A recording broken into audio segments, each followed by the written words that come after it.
One and a two and a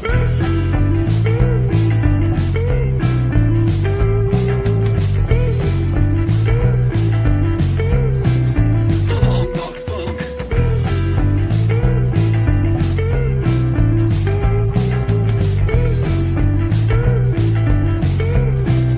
Long box punk. Long box punk.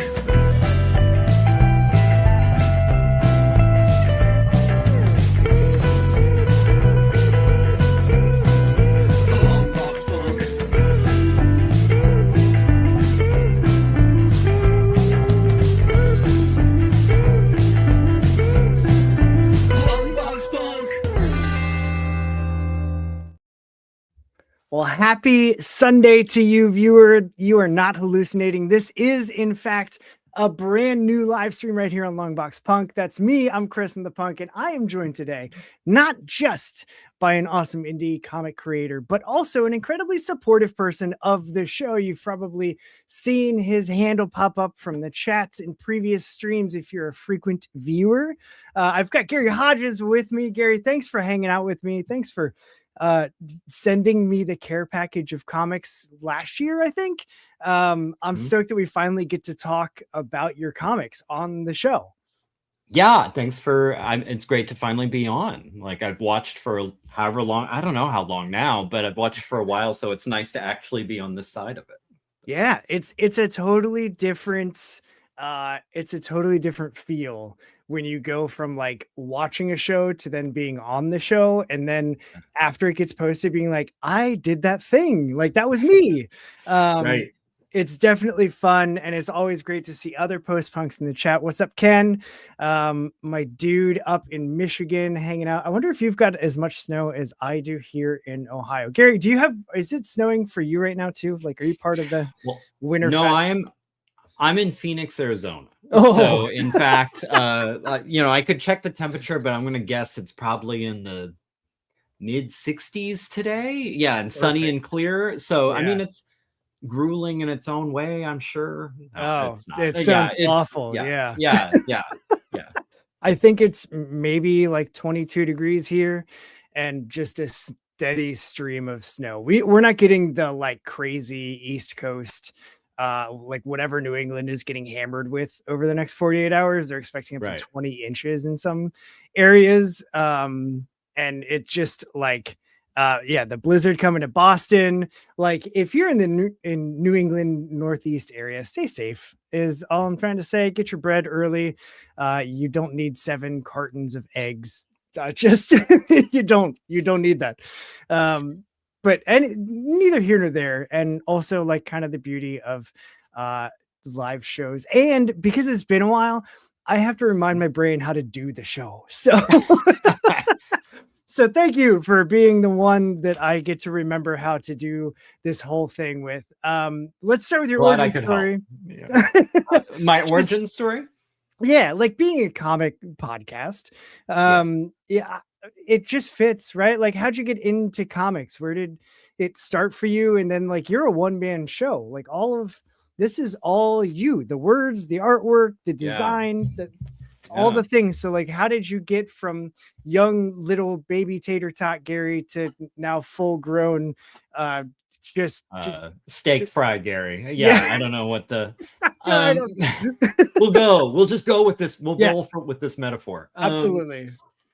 I'm the earliest comic I really remember being into was so I'm Gen X. I was born in 75. So the earliest comic I'm sure I saw comics before, but the one that felt like, oh, I am into this, I want to seek this out and buy it, was G.I. Joe. I was a big fan of the cartoon. I didn't even know there was a comic at first. And someone tipped me off, and I was like, oh, I'd be interested in that. And I went and found it on the spinner rack. And it ruined the cartoon for me. It was so much better, so much more interesting, so much more exciting. So, like, people, and it was... people who never saw the G.I. Joe cartoon, there was a lot of like shooting at each other's feet and like people just retreating, like, oh, they've got the drop on us and running off. In the comic, people are getting shot. People are getting, they're shooting bows and arrows at each. I mean, it's just madness. It was like a combat comic. I was really into it, really, really excited about it. for a long time. Then, and I feel like this is a common story with a lot of people I meet my age. In about seventh grade, the Nintendo Entertainment System landed. And that completely derailed my comic affair. Like I Yeah. was like, oh no, this is what I'm into. Like screw this GI Joe stuff. I'm into Legend of Zelda now. And I was really into video games and the arcade scene all through junior high and high school. It was late in high school or early college I found my way back to comics. I think that was about the time, I'd have to check the dates, when some big mainstream magazine, I don't remember, I want to say it was Time, they had their list of like the greatest novels of the 20th century or something, or the greatest fiction of the 20th century. And ranked high was Watchmen.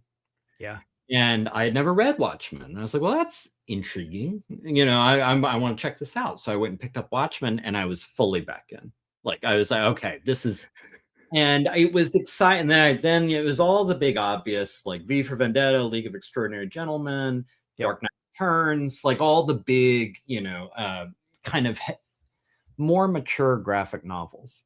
And I was just thinking about this recently. What was sort of exciting about it to me at the time was it felt like, in my absence from it, the scene and comics had sort of grown up and matured with me.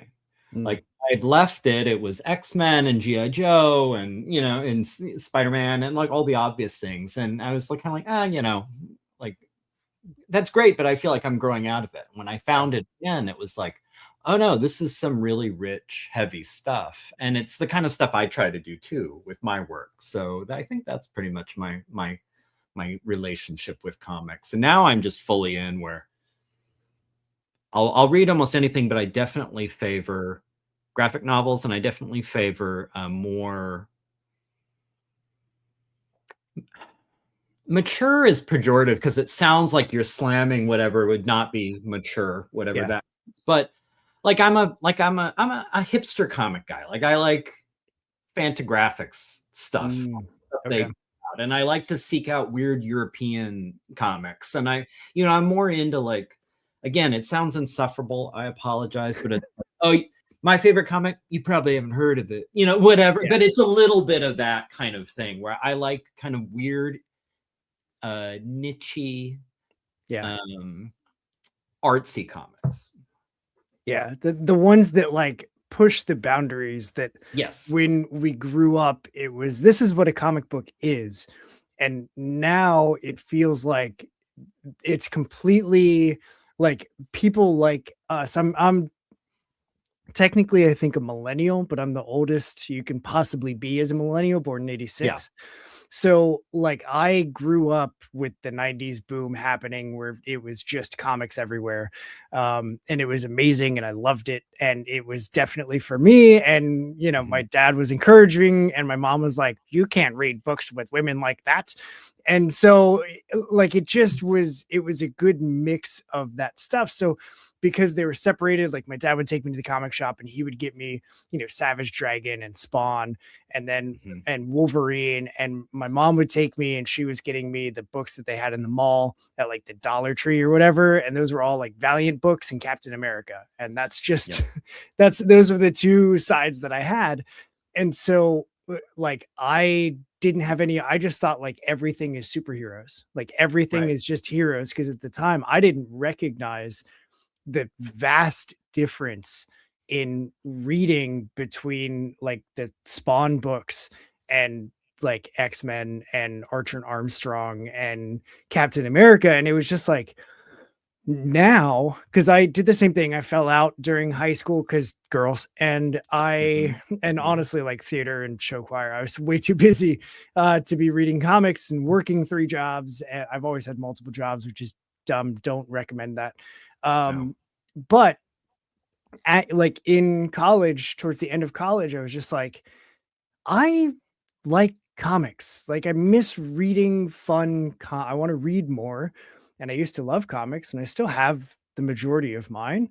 I'll just go to this comic shop. And I walked in and picked up a Valiant book because that's what I grew up with. And it was just so different from everything else that I immediately was like, well, okay. So, hey, owner guy, I need to get this book and this book and this book and this book and add this to my pull and like set up the whole thing like that day. And I walked out and I was like, I'm back into comics, baby. And now I'm like, give me different, like, give me the super niche, give me the alternative comics, give me the books that are insanely personal, that aren't superhero tales. Like, give me, that's the stuff. If I pick up a book at a con and inside looks completely different from what mainstream comics look like, thinking of how all of the Marvel movies kind of look, or Marvel books kind of look the same at this point. Happy to be proven wrong. If you know them, please tell me. But like, aside from Peach Momoko's run with the X-Men, I like, they just all look the same. And it's not bad by any means. It all becomes the same if it all looks the same. Like I miss the days of New Mutants looking insanely different than the rest of the X titles, because I'm an X baby. I will forever be an X-Men kid. But it just like, I want the different and the unique books. And right now I'm not seeing that in Marvel or DC, other than like Absolute Martian Manhunter. Absolute Batman is crazy, wild at like, but for me, like, that's it. And again, happy to be proven wrong. I'm finding what I want to see in the indie scene, in zines, in alternative press, comics with an X, like that's the space for me now. And I tell people that don't even read comics, and they're like, there's a difference. And then I have to like put on my snooty scarf and be like, well, let me tell you something, actually. And right. Like, I hate being that guy, but I also, being immersed so deeply in comics at this point, like, there's a lot of us. And so I love talking to other snooty comic readers, because it's like, I'm sure you're reading stuff that I've never heard of, and I would love to find and check out, because it's going to be different and feel unique. And like, that's what I want. And that's the beauty of comics too, right? Is that there's something for everyone. If all you want is a cape story, there's plenty of them. Like, have at it. I think that's the bottom line, is that to me, is that, you know, to treat, I think for a long time, and this, to be fair, it wasn't ever necessarily true. It was only mostly true. But for a long time, comic wasn't just a medium, it was a genre. And so comics were superheroes, and or maybe like a little bit of horror, like with the EC stuff or something like that. But it was basically, there was a kind of story you were going to get. And I think what you and I are both, and lots of people out there are finally recognizing, is, comic is just the medium, just like movie or book or music or whatever. And within that can be anything at all. And that's what's really exciting. I wouldn't say I'm, down on this, the so-called big two and all the established stuff. I read some of that. Like, I read Martian Manhunter, Absolute Martian Manhunter. I thought it was great. Like, I just recently read, what is it? Supergirl, Woman of Tomorrow or something. And I thought it was great. I'm not anti, but there is an element of like, it's very familiar. Like, I'm interested in other stuff. I want it, just like I wouldn't want to only see MCU movies at the theater. I want to see them, but I don't want that to be the only thing I see when I go to the movie theater. I want to see that there's other things too. I want to see the weird little indie movie. I want to see the little relationship movie. I want to see the strange foreign film that I wouldn't have encountered otherwise. Comics could be, are the same way. And that's why when I sit down and think about, all right, well, what am I going to make? Absolutely no shade on someone who wants to do like their Batman, their Captain America, their mutant. Like, that's cool. Like, absolutely do it. Yeah. But there's an element of, be the change you want to see. It's like, I would like to offer something a little different. I feel like, and this is not a shade or critique at all. I feel like, you know what? All you guys have the superhero stuff covered. Like, you've got it. You've got Yeah. this, right? I'll do something else then. It's kind Yeah. of like we're going to a potluck. There's going to be 3 kinds of potato salad. I don't need to bring potato salad. Like, the That's world's such a got good potato salad. analogy. You know, like, I want to bring a weird tahini brownie because Yeah. like no one else will bring that, and like there'll be some difference. There'll be, Yeah. you know, that's a little bit how I am as a creative. But Yeah. I see, I feel the same. Like, there's enough superhero comic book creators that I don't need to throw my name in that hat. That, like, yeah, I'm happy with all of the stuff that's out there, and I'm happy that people are creating new superheroes, because if anything, like, we need the escapism of finding hope in characters and in stories, and that whether that's movies or books or music or comics or like whatever, like, we need those sparks of hope and those characters that we can latch onto and try and be better and be the change that we see in them, and all the things that are inspirational. I don't need to be a part of that. Like, right. there's enough of that that I don't need to try and, like, my natural bent is to write horror because I love horror. And so Yeah, I can't not think of everything from that lens, because those are the stories that I get the adrenaline rush from. I get the hair on the back of my neck standing up. Like, those are the reactions that I want to invoke with my storytelling. And so having, like, how to slide into, like, how do you go into like creating classified materials that get sent out in black dossiers yeah. and have these incredible, like, black and white and blood splatter covers with the, like, black mark? Like, how were you a conspiracy theorist at some point, and like it just tied into your comics? Tell me, like, where did DvsM come from? Sure. Yeah. So, to answer the last question first, like, no, I was never much of a conspiracy theorist, but I've joked with people for a long time.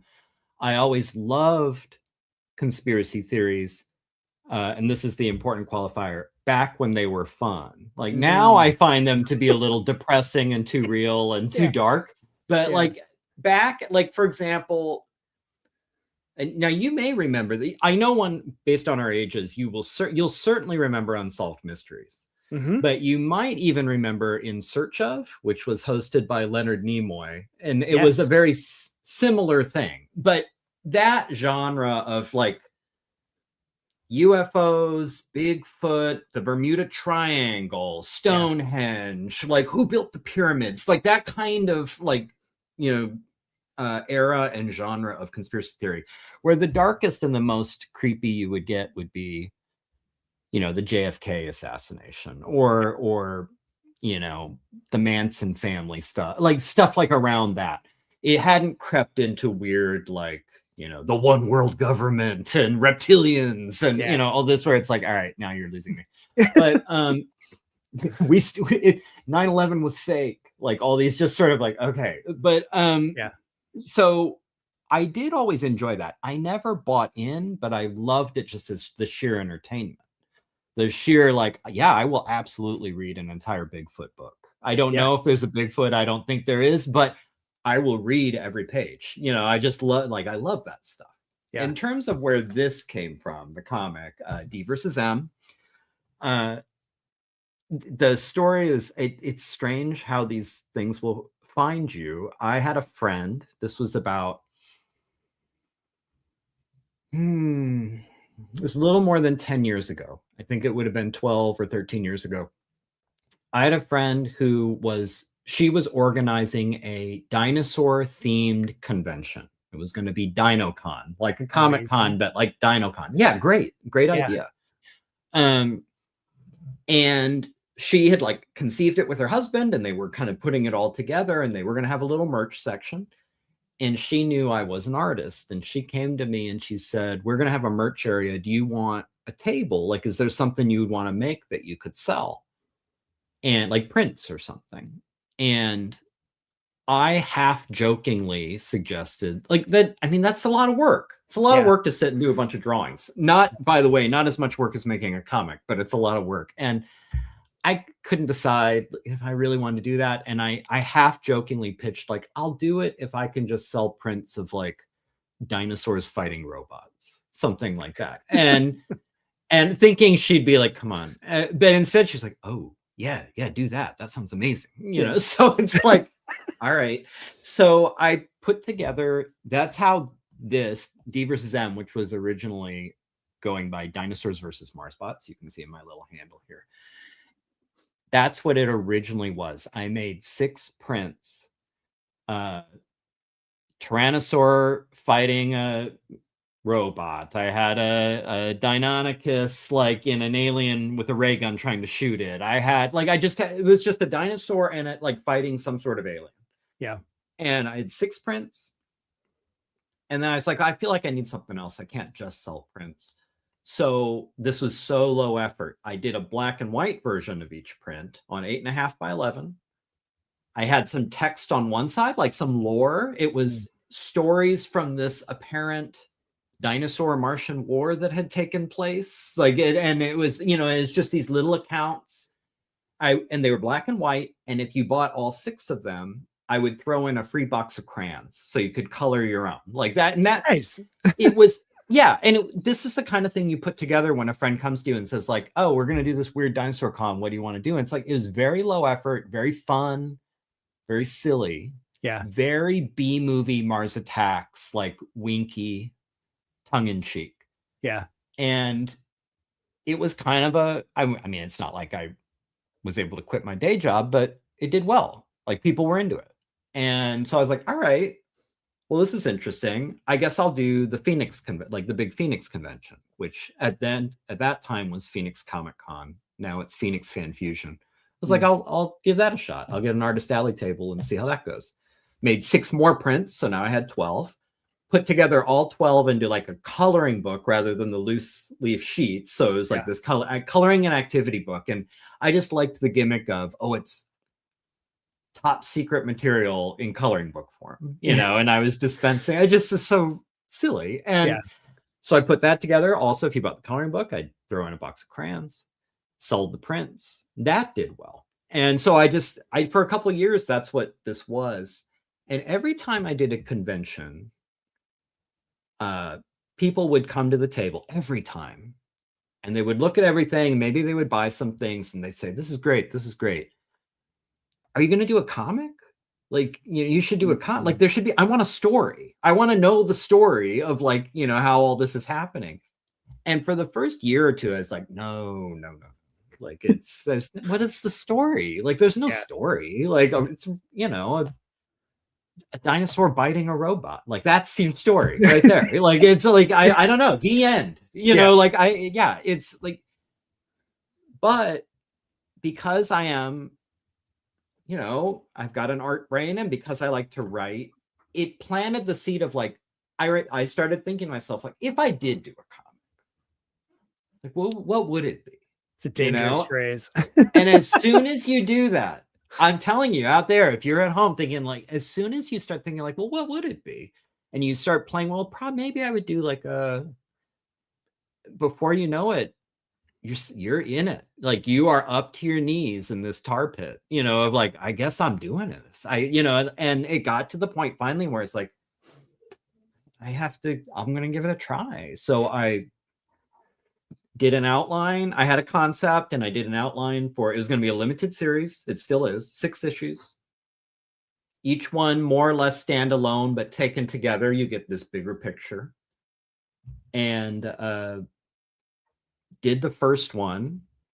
I'd never made a comic before. I had no idea what I was doing. And up to the point where I finished, I was still allowing the possibility. I knew I would finish. I was going to make myself because I had a lot of, I think this is also universal artist experience, a lot of half-finished projects in my life. Yeah. And I was over it. I finally got to a point in my life, it's like, done. Never do it. Like, I want to see something through and not just a little thing like some prints. Like, I want to come up with an ambitious thing and like finish. I want to be a guy who finishes stuff now. I don't want to be a guy who talks about my idea for a thing, or like how's the thing. I was like, oh, you know, I wrote like 20 pages and then it kind of petered out. I don't know. I was disgusted with myself. I was like, no, we're finishing. All the way up to finishing the first book, I thought, I'm mostly doing this to prove it to myself that I can do this.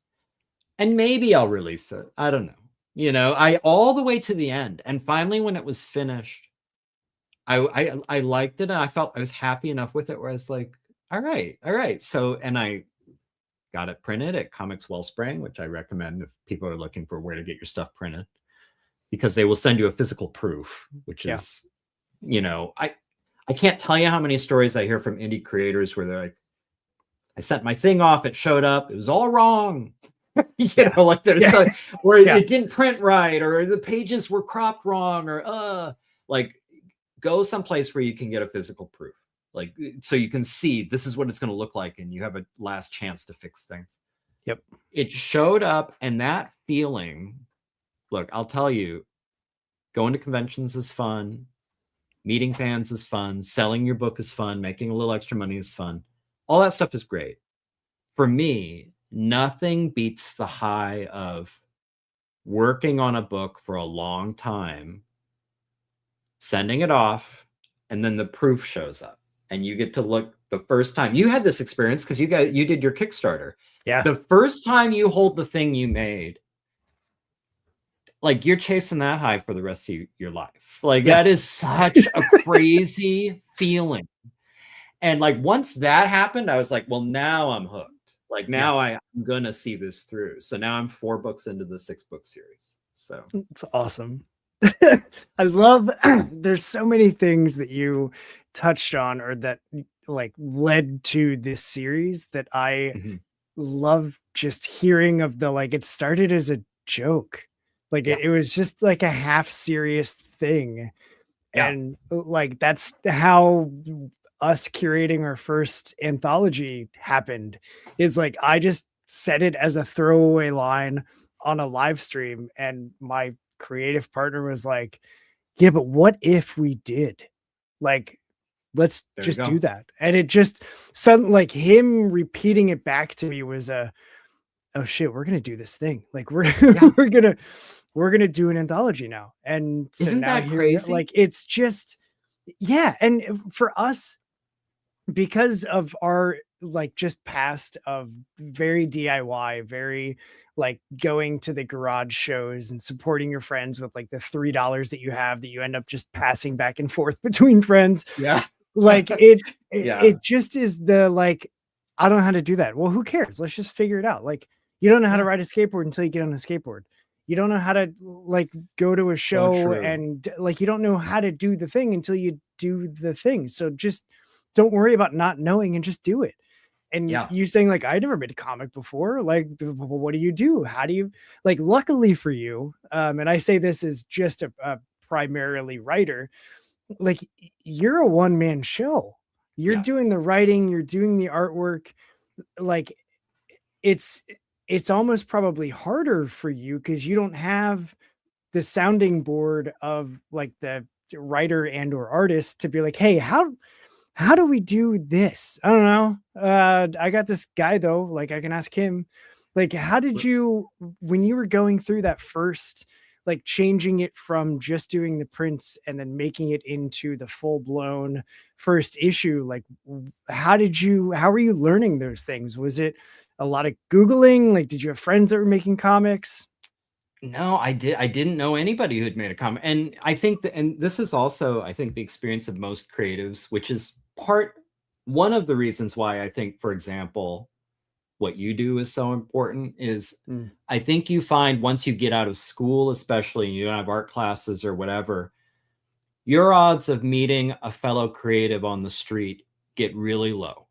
Like most people aren't interested in going to work all day, coming home and then drawing all night or writing all, like that's not their, like they can't even wrap their brain around that.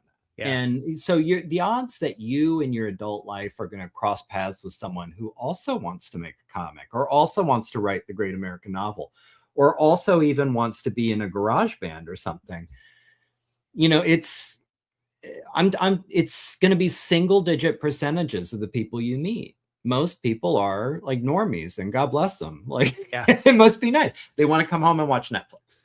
Yeah. So like you're a different person. And I think what's important about what you do is, at least virtually, or you start to see other examples, and you hear their stories, and it makes it a little more, if you can model something or have something modeled for you, then it becomes possible.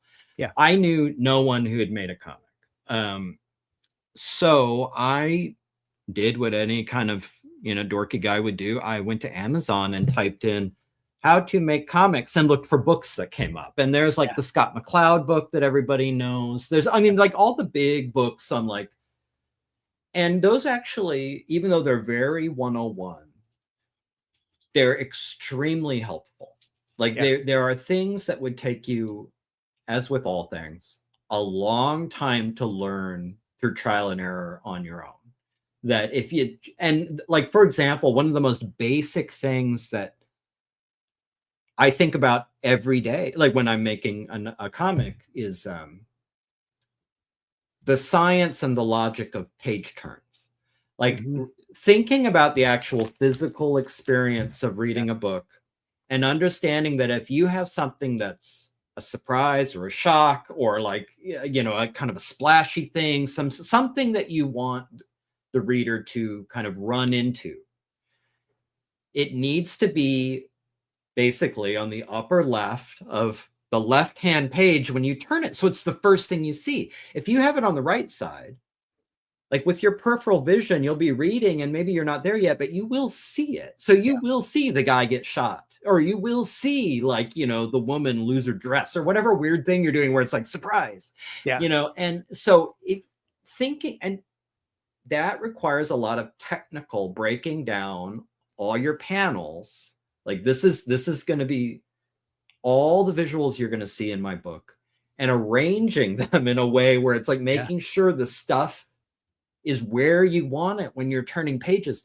That's something that I don't know. I would like to think I would have understood that. I've read books. I've read comics. I get it.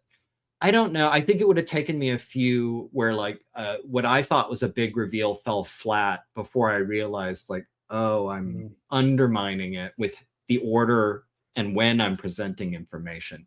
There's stuff like that you will get out of those books where it's like, this is incredibly valuable. So I did that. I didn't know how to write a comic script, but I did know something about writing screenplays. So all my comic scripts look like screenplays. They're just screenplay format. Before I then move on to the thumbnail and the page planning stage. But the first thing looks like I wrote a script for a movie. And because I think a movie buff more than I am a comic buff, the way I tend to visualize the books in my head are as if they were movies. So, and you'll catch me, a lot of comic creators do this, but you use movie language. Like you'll talk about a shot, you'll talk about a scene, you'll talk, and I've heard some comic people kind of turn their nose up at that. It's like, you're using movie terminology. That's not, whatever. Like, mea culpa. That's kind of how I sort of am doing the comic version of the movie in my head. So that's sort of how I see it. But it was very much, you were dead on when you said, how do you learn how to ride a skateboard? You ride a skateboard. Like, there is no way to learn how to make a comic without just making a comic. Like and while that might be a little daunting, I found it sort of invigorating, because what it means, the implication there is, therefore, there's no reason why you can't start today. Like, what are you? That's I think one, if you diagnose artists like myself, recovering, but who have half-finished projects or ideas for something that you never even started, or all these sort of aborted or interrupted or failed attempts at things. And if you really dig into like what's the hang up, I think very often you'll find that they are waiting for perfect conditions. Or like if once I get out of this crazy time at work, Right. like I'll have more time to concentrate on, you know, creating a little writing or drawing space. Or yeah, but I want to read 1 or 2 more books on how to make a comic or how to write a screenplay. I want to read Save the Cat. People talk about Save the Cat. I want to read, like, you know, the writing. Like people, like if I have this much more knowledge, if I have this much more time, if, again, perfect conditions. If there'll be a perfect opportunity that will present itself in the future where it's like obvious, this is when I finally do my thing. You finally will get to the point where you realize that's never happening. Yeah. It is 100% never happening. So you just need to, I think the easiest comparison I have is, it's kind of like going to the gym, you know, it's like, you know, you need to just start and establish the habit. Like you can't wait until you feel like it. Like you need to, like, you know, the action will create the enthusiasm. So, you know, you can't wait for the enthusiasm to take you to action. I think a creative life is the same thing. You can't be like, oh, you know, there'll be a day I wake up and feel like I really want to learn oil painting. That's not going to happen. And what's scary is the possibility it won't happen, and you'll find yourself one day where all the opportunities to do it have passed and you missed your shot.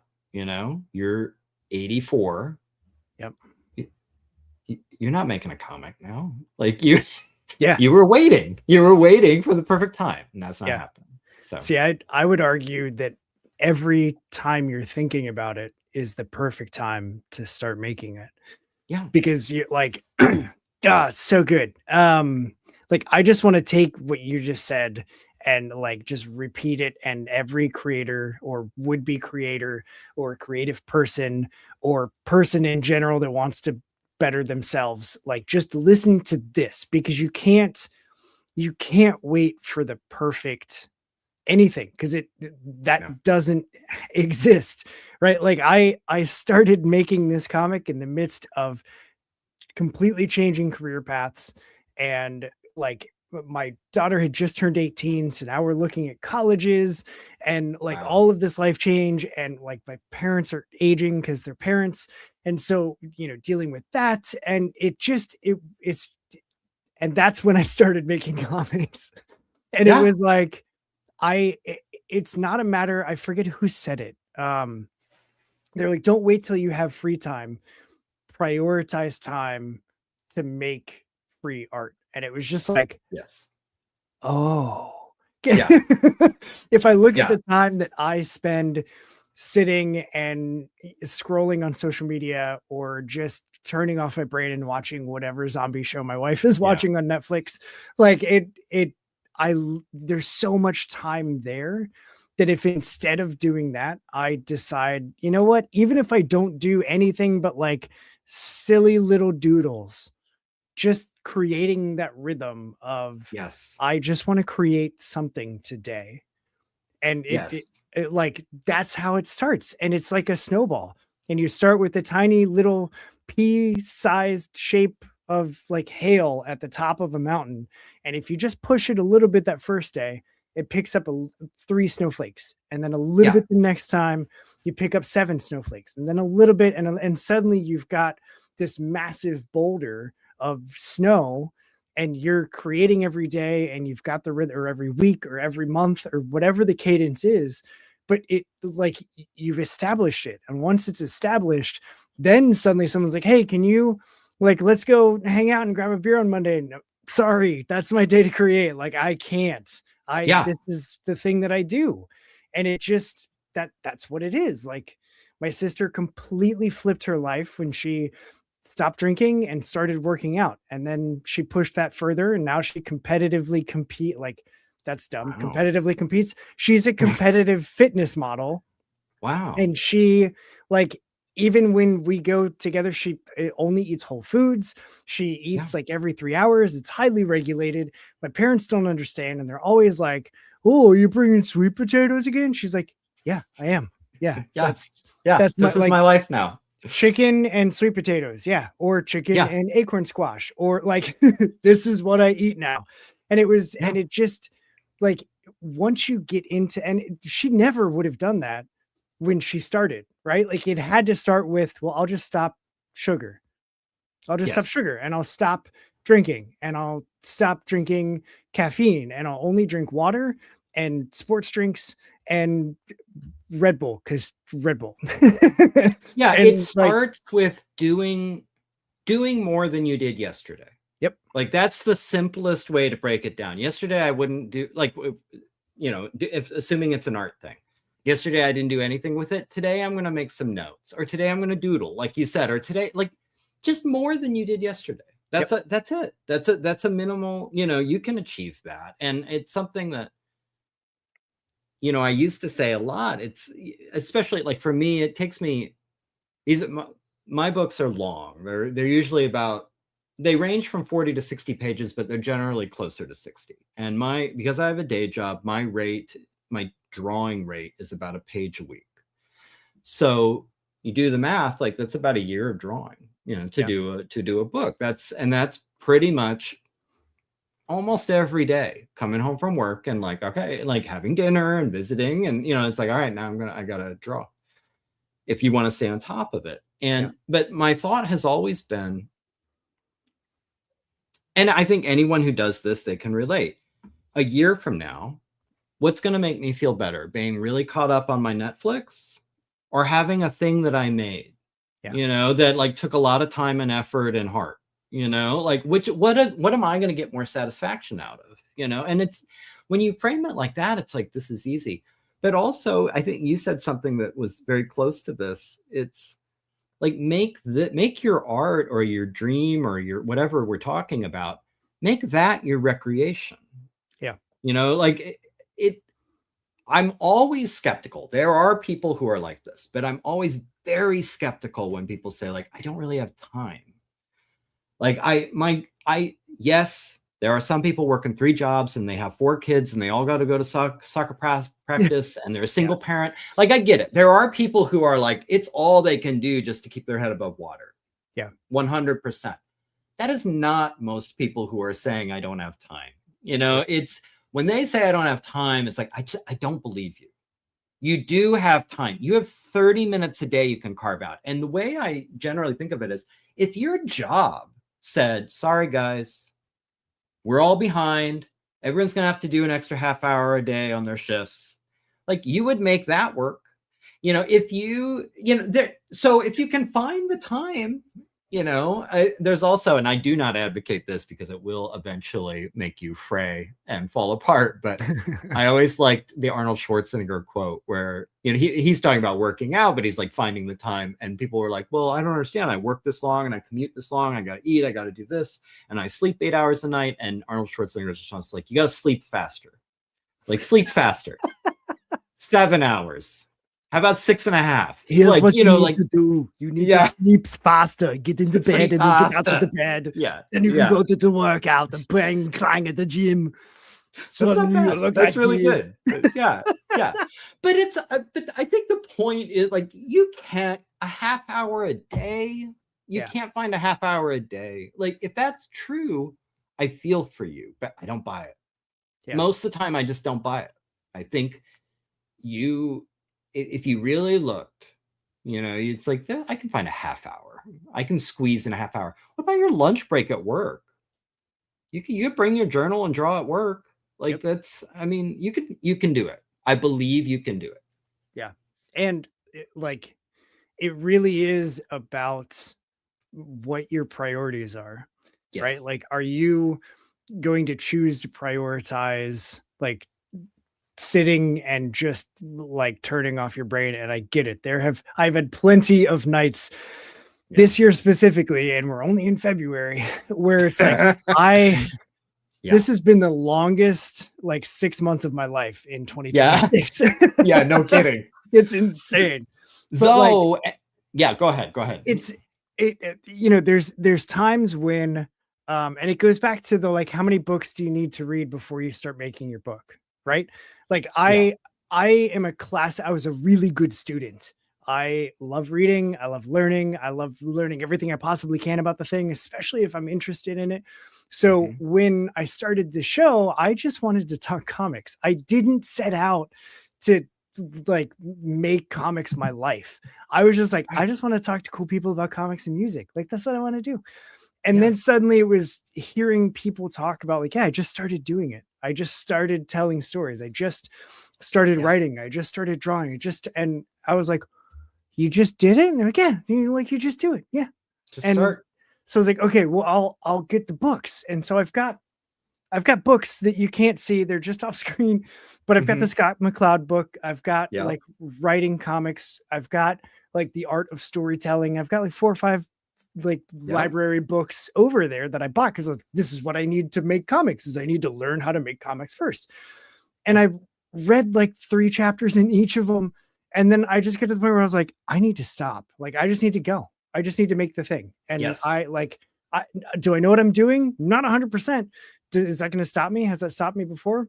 Not at all. And so it's the same thing with the time thing of like, at some point you can't continue to try and plan and plot like do what you got to do. I have to put time in my calendar, set aside to block my calendar for creating. Like that's Yeah. just I live and die by my calendar though. Like that's what works for me. Yes. But like it started with looking at what my priorities were because I set out I don't do New Year's resolutions. I just say like, what's my goal for the year? Like, what's the intention that I'm gonna, they're the thing that I'm chasing after this year. And for 2026, it was creating. And I said, like, I don't have a hard goal of like, I want to make 7 comics by the end of the year. That'd be amazing. It's not gonna That'd be wild. happen.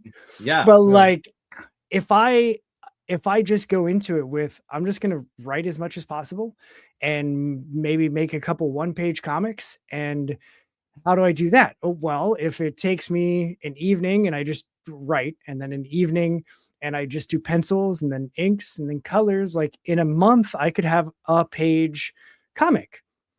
That feels doable. And so Yeah. like I have to plan those things. And if you don't, and you're just like, I don't know, but like, I want to make comics. Okay, then stop watching the TV and make comics. Yeah. Like, stop doing the thing. And then there's times that I create in spite of circumstance where it's like, yeah, everything feels shitty and everything feels like it's on fire and it sucks and it's awful. And I want to funnel that just like Yeah. energy into making something because Yes. when I like, you're absolutely right with the first time you hold a thing that you made in your hands, whether it's a comic, whether it's a book, whether it's like, it doesn't matter what it is. If you made it and it becomes a thing that you can hold and it's tactile, Yeah. there's endorphins that your brain will say, oh, that's awesome. And it'll I'm just telling like, you, you'll never be the same.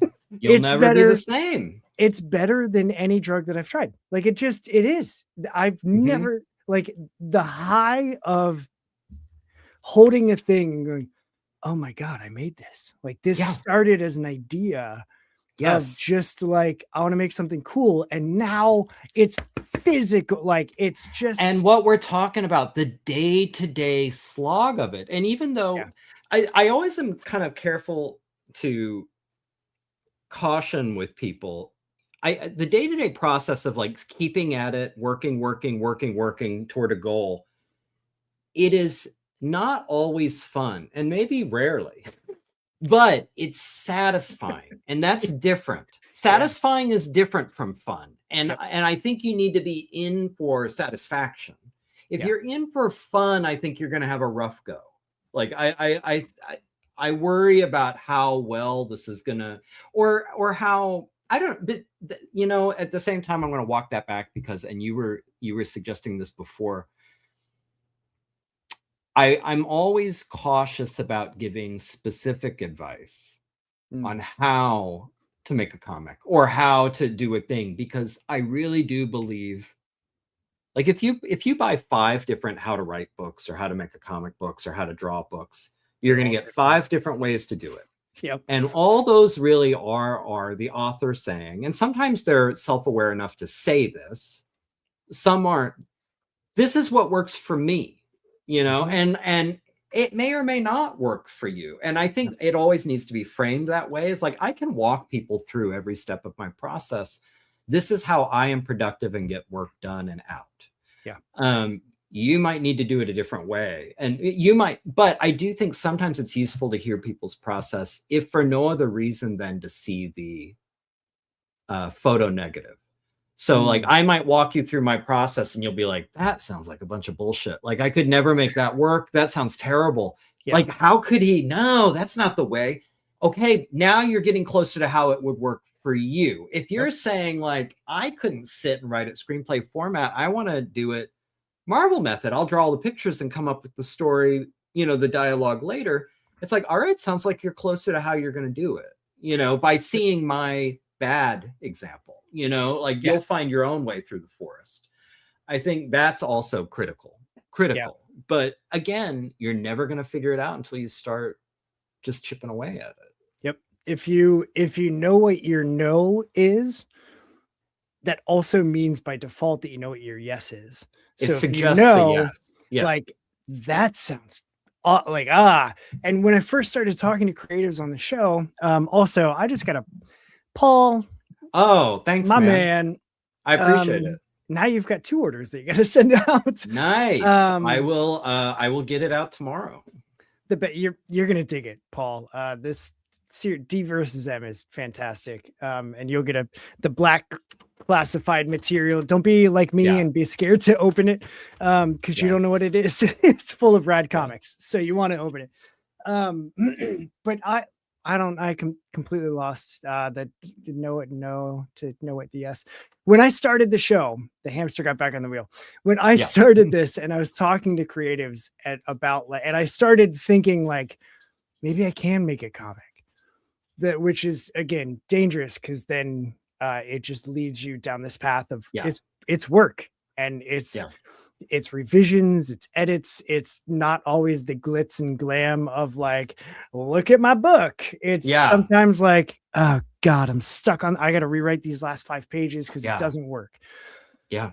Okay. But it was overwhelming hearing all the different ways that people write or create comics for me. Cause I was like, no, just give me rails. Like, tell me the way to make comics and I'll do that.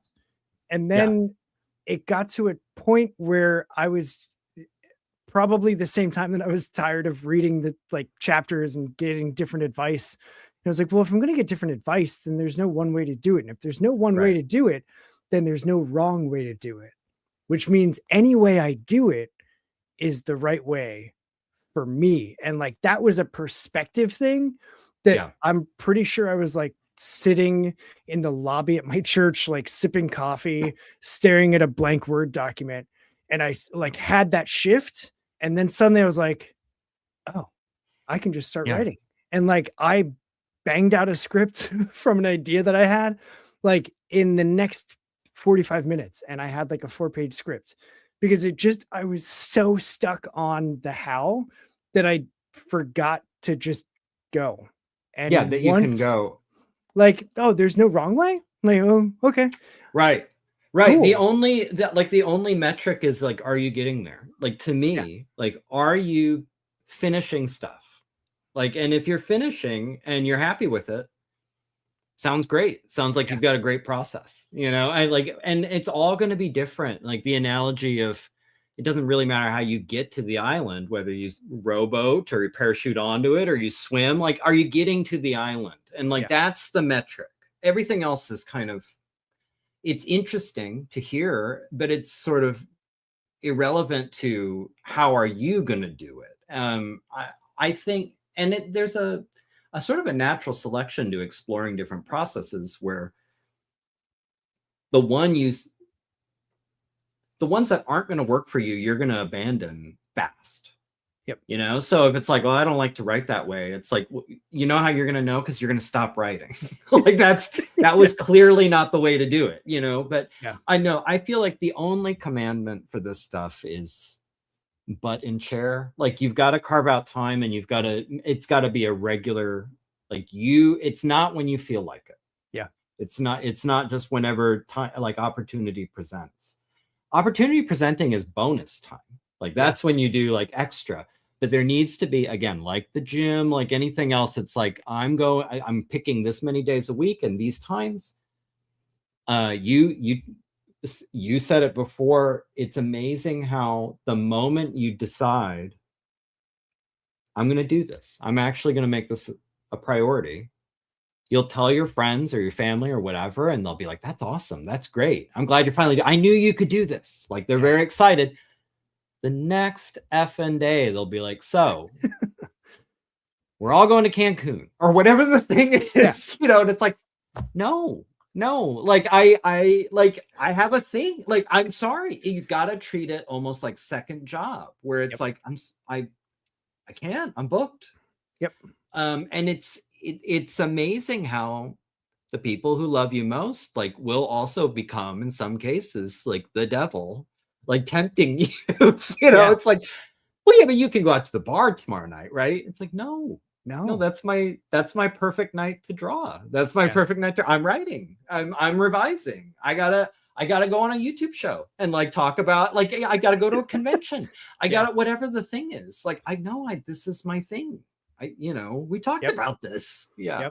Yeah. I've left family gatherings early to come back to do the show, or to like, hey, I got a date with myself. Like, I can't do like, can we do dinner on Tuesday instead? Because like that's a constant, because I have it on my calendar, and it's on my calendar, which means it's happening. So like I just have to stay true to that. The best thing in the world is just the repeatable setting in a Google Calendar, because I don't have to think every week, like, I really don't want to do that on Monday. Like, can I just do that instead on like Wednesday or Thursday or Friday, or there's Saturday too, and then Sunday. I mean, Sunday is great. And then, well, at that point, like, I'm just already at Monday again. So I'll just do it next Monday. And then suddenly it just, if you keep kicking the rock, you're never going to pick it up. And so for me, it's like, nope, I just hard line. And that looks like and next 2 weeks are exceptions, but like, that's why I dropped to just one stream a week, because I already had the rhythm of Mondays doing streams. And suddenly it was like, well, I only want to do one day so that I can focus on creating. And I have a wider window on Sundays for people, like, that are in different countries or time zones on Sunday, as opposed to like, here's 2 hours on a Monday evening. Can you fit it in here? Yeah. I know it's 3 a.m. for you, but like, can you do that? And so I was just like, I'll stream on Sundays, create on Mondays. And I've admittedly and self-ashamedly only stuck to that like 3 weeks this year so far. But I feel like this weekend specifically, like, I was at a coffee shop writing yesterday, and then working on a meeting for the con that I'm part of, and streaming today, and I got to stream tomorrow. And then after the stream tomorrow, I'm going to write more, because I'll already be, this energizes me. So like, I get off here and I'm like, I'm going to make all the comics, and just like, I can't help it. Like, that's one of the things that fuels me. So riding the high from the Sunday stream into Monday to then create. And Mondays I bring my sketchbook to work, and when I take my lunch, like, I eat and I'll doodle or I'll write or whatever. And that just carries into Monday evening. Like, oh, I had this idea and I gotta see it through tonight. Like that gives me this start. And instead of being a thing like, I don't have time to create, suddenly I'm like, is it time yet? Like, I got things I want to create. Like, you don't understand. And my wife is very gracious about it, which is wonderful. Like, having that support system. Because if she didn't support it, it would be awful. Like, it would it wouldn't work. Slog. Yeah. No, it's so important if you have a romantic partner. And I'm lucky enough to have, my girlfriend is also a creative. She's a classical musician. Oh, nice. So lots of time practicing, lots of time like getting your head right for the thing you're about to do. Like there's nothing, even though our arts are so different, there is almost nothing that she and I can say that the other person can't relate to, like, oh, it's kind of like, and like your own kind of creative thing. Because I really do believe that all creatives have something in common. Yeah, whether you're a photographer or a model or a painter or a comic person or a writer, like you can find, it's like, oh, that's kind of like this. It's kind of like that. I think that's critical. If you're going to be a successful creative, whoever you are sharing a life with has to get it. Yeah. On some level. I don't even know how it would work otherwise. I really don't. And it also allows you, it's another part of, I'm a big fan of creating accountability. And I think that's, you alluded to that when you said, I'll come off the Sunday stream and be charged up.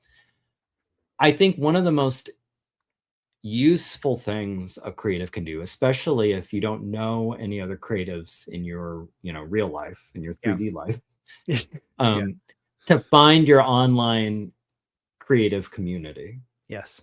Whether it's like showing up in the chats on this show every day, or like I've got others I might shout out at the end or whatever, where it's like you'll see other creatives and you'll hear them talking about working, and hopefully you'll start to feel comfortable enough to participate in this conversation. It creates accountability. So if you say like, I would like to have, I would like to be able to draw a panel a day this week or something. Yeah. There's someone now you've said that, you've declared, and a fellow artist might be like, how'd it go? How'd the panel a day go? And that can sometimes be the last little nudge you need to stay on track, is knowing like, I'm going to see Art Friend in a week or 2 weeks. Right. And they're going to ask how it's going. And I don't want to say like, that's not going to be cool. Like, it'll be like, no, I want to be able to talk about it. Especially if you're expecting, I remember what they said they were going to do. They said they wanted to get their script done. So I'll be able, like, we'll go up and I'll say like, hey, how's the script going? They also are not going to want to say like, I kind of actually got, they'll feel like I need to make some progress because I told Art Friend, that actually, apart from the whole emotional aspect of talking to someone who gets it, talking to someone who understands, like, what you just rattled off to me, it's like, oh, leaving family stuff for this thing and then going to this thing and working on the con and all this. There's lots of people who'd be like, that sounds terrible, man. You're insane. Why are you doing that? Like, you can always let off the gas, and like, and they think they're being helpful. Yeah. And it's coming from a place of love, but that's not what you're looking for. When you tell me all that, it's like, you're doing it. Yeah. Like, it's just delight. It's like, look at you, you're doing it, and that's what you need. That's what you need. People who, when you say like, oh, I'm behind on my page this week, but I'm thinking about burning some PTO just to sit at home and draw.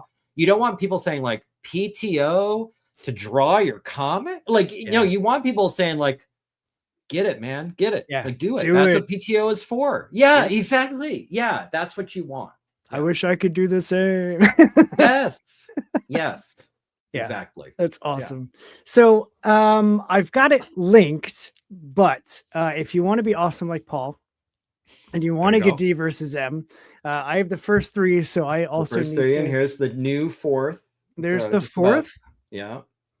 And I love the blood red and the black and white covers and the typography. Yeah. I'm such a sucker for presentation, and just like, I know I mentioned it, but the commitment to the bit on this whole thing is like sets it apart. You sent me this rad confidential silver envelope that you pull out, and you've got a sticker set in here where you get to see some top secret stickers. Yeah. Some top secret that I'm totally giving away right.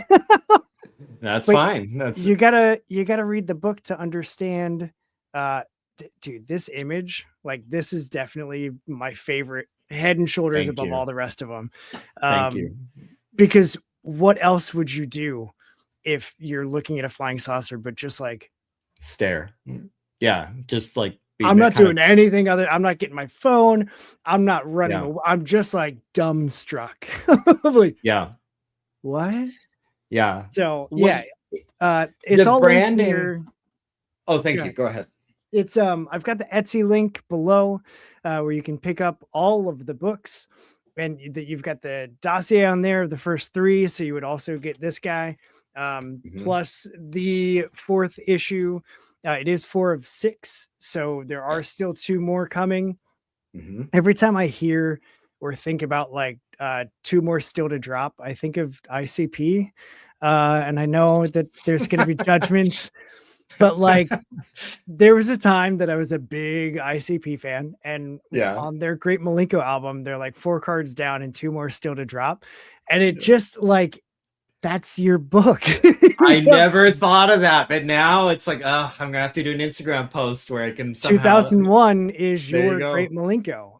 There we go. And also the same year I was listening to the Great Malenko. Look at that Yeah, connection. look at that. It's all connected. Everything means something, man. I mean, that's the conspiracy genre, right? And nothing is without meaning, hidden meaning. There's more to it. There's layers. That's right. So many Yeah. layers. But the Etsy is the best place to get the books.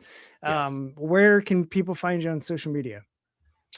So the probably the place I'm the most active is my Instagram, where it's Dinosaurs versus Marsbots. It's this handle right here, Dinosaurs vs Marsbots. I also have a YouTube channel where every once in a while I get a video up. I would say I've been trying to do it weekly, and it has not been happening this past couple of weeks. There's a video I've been working on for a little while, and I'm trying to get it just right, and I'm spinning my wheels. But basically, it is get updated. You'll see lots of videos about me talking about my work, talking about the making of my work.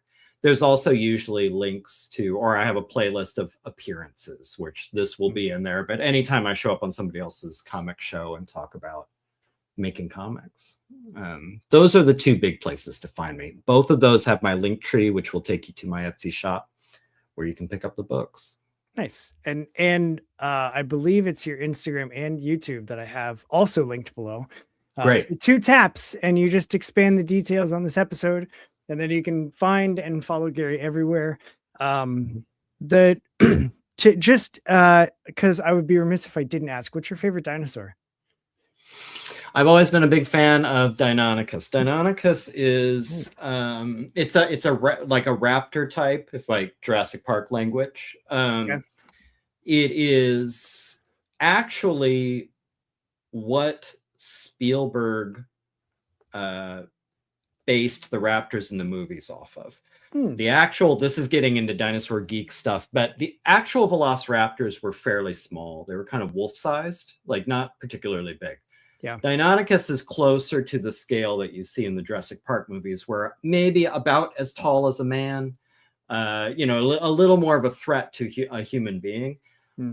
They were one of the first dinosaurs that people looked at the skeleton and said, these have to be been warm-blooded. Like just looking at it, it doesn't look like a lizardy kind of slow-moving thing. Like this looks like a nimble kind of intelligent and kind of aggressive sort of animal. So Deinonychus. And in fact, it was one of the first prints I did. And nice. You can see some examples of them in DvsM 1997, The Bystander, actually. So I threw some in there as an homage to my personal favorite dinosaur. Nice. Love it. I love any excuse that I have to ask people what their favorite dinosaur is. Because all of them are different, much like what's your process? What's your favorite dinosaur? Different answer from everybody. So yeah. It's great. Okay, so that's officially my notes, which means that there's 2 more things that we're going to do. Okay. Because false finishes and everything is wrestling. The first is we're going to take a screenshot. Okay. I'm going to use that as the YouTube thumbnail. And so I'm going to get this and act like I'm shockingly looking into this as I get my keyboard shortcut. All right, 3, 2, 1. Perfect. Okay. And then the other thing is the thing that you are familiar with. So this is not a shock to you, but if you're No. new checking out the show, thank you, A of all, for checking out the show and hanging with me. But I love doing this show because I get to talk to people all over the globe. Almost all continents I have covered at this point, which is insane and still blows my mind when I actually think about it. I want to get a map and have a map of just tiny little skulls of all the post-punks that I've talked to. That would be cool. I would love to have that. But I love talking to people all over the world because everybody has different life experiences, different backgrounds, different things that led them into comics. And yet it's not about the differences, it's about the similarities. And we all share a love of comics and creating. So at the end of every episode, I just like to stop talking and turn over the floor. So if there's anything you want people to hear specifically from you, it could be a sales pitch for DvsM. Go to the Etsy page, buy the book. It could be a master class on reptiles versus amphibians versus mammals. The subject matter is up to you. I just want to make sure that you've got some space to share whatever it is that you want people to hear from you. So Gary, my friend, take it away. Well, thank you very much for having me here. So I'm going to slip in 2 quick things. The first is just the pitch. Yeah, check out my work. You don't have to buy necessarily, but at least give it a look. And the pitch I would give you if we met at a convention is, if Quentin Tarantino did an X-Files, it would probably be a little bit like Dinosaurs versus Marsbots. It's a very character-focused dialogue. I love dialogue, emphasized book. There's horror elements, there's suspense, there's deep kind of relationship character, like human condition explorations in it. And of course, there are aliens with ray guns and dinosaurs running wild and all sorts of fun stuff. So I think you'll get a very full experience in each fat story. Okay, there's my pitch. We got business out of the way. The next thing I would say, actually, I guess I have 3 quick things. The second is, we touched on this, find your community. If you're into comics, especially into making comics, even if you haven't made one yet, but you've been toying with the idea, or writing a book, or learning how to draw, or whatever it is, find your community. Like, subscribe, and follow this show. Engage in the chat. There's other ones to look at too, like Making Comics is a podcast that I love. Both those guys are great. They talk every aspect of how to actually make a comic book, and they catch up each week. What did you do this week? What did I do this week? And they'll even talk about like beer and basketball, but mostly it's about how to make indie comics. That's a great way to feel like you found your tribe. Artcasters on YouTube is another great place. It's a great group of guys. They'll talk regularly. They have guests on. They talk about making comics. They make each other accountable. It's amazing. The last thing I would say, and I'm not going to do a whole long-winded thing about it, but on the topic of creating things, how much satisfaction you get when you hold it in your hands for the first time when it shows up, how much pride you feel, how much of an endorphin dump you actually get, what we've been talking about, is almost mathematically related to how hard you worked. AI is going to deny you that feeling. AI is going to undermine that experience for you. It's going to be like playing a video game with the God code on, where you can't be killed and you don't have to worry about any enemy. Yeah, you can do it. It's not as fun. It's more fun to learn how to do it, to have the struggle, to have the pain, to sweat, to have the tears, the whole thing, to spend the time and do it and put it out there. And it's you. This is you. Your voice is interesting. Your voice is unique. Like, I want to hear from you. I would rather read your unbelievably bad mini about making pot brownies, than some polished AI garbage. Like, just don't do it. You're not going to get anything out of it. It's, as Yoda might say, the quicker, easier path. It's not, but it is the dark side. Yep. Just go ahead and do the work. I want to see you do the work. I want to see you. I don't draw great. I don't care. I want to see it. I don't know how to write. I want to hear your story. Like, I'm giving you permission to not be the best. Just go ahead and do it. Like, you'll thank me for it. Trust me. Yep. I love that. Yes, I keep seeing the message of make bad art, then make Yes. your art better. And it's like, yeah, just like all of us have Yes. made terrible stuff, and all of it has value. Yes. And like, it doesn't matter if you think it's bad, because someone's trash is someone else's treasure. And so Absolutely. if you have a story that you have that you're like, nah, maybe it's time, like make it and write it, because you don't know the impact that's going to have on somebody else. It might, Listen, like, it just make the thing. yes. Listen to the punk. Look, you know, we're all snowflakes, like beautiful, unique snowflakes, whatever. Okay. But seriously, if you write something or draw something that you dig, that resonates with you, you are not so unique that no one else is going to dig it. Like there are 7 billion people on the planet. There are people who want your art. Like that, if it's clicking with you, it'll click with them as well. So like the kind of strange paradox of this is, if you try to make something that's everyone's going to like, no one's going to like it. If you make something that's very personal to you, that's what people are going to connect to. Yep. That's what people are going to like just lock in on. You're expressing a feeling that they didn't know anybody else had. You're having a thought that they thought they were the only one. Those are the people who are going to be fans for life. Not people who are like, yeah, this is a very well made, by the numbers cape comic. Like that's not, you're not going to change anybody's life. You're not going to make them love art with that. But you might if you do something that's personal to you. So Yep. Yes. Gary, there's no better way to end this stream with you than on that note. So thank you to both Ken and Paul for sounding off in the comments. It's always great to have a little bit of the interaction with viewers. If you missed the live stream, I do this every single Sunday live. Again, next 2 weeks, I got some surprise live streams that are making up missed guests. So I'll actually be right back here tomorrow on Monday at 7 o'clock. I'll be here. That'll be the 23rd of February. So come back for that. And then next weekend, I'm doing a double header. I've got a stream on Saturday with some Australian creators. So it'll be their Sunday. So it still kind of counts. And then I've got my regularly scheduled Sunday stream as well. So double dose for the next 2 weeks from me. Because making up for lost time. Gotta get the guests on. Like, hey, I had bronchitis. I'm still gonna have you on the show. Hey, I had a family emergency. I still gotta work you onto the show. Like, it's just it because I get energy from this, because this creators and people like you, Gary, and those that are watching that are into indie comics and creating and making art and saying no to AI in every possible instance that you possibly can. You're my people. You're my community. So thank you for being here and for tuning in. Share this with a friend that might feel the same way, and, do what's good for you. And I think I'm going to be changing my tagline. I think it's not just going to be read some indie comics. I think it's going to be make some independent art, because we need it. So that's it for this stream. Hang tight with me, Gary. I got some logistics for you for everybody else. See you next time right back here on the Long Box Punk.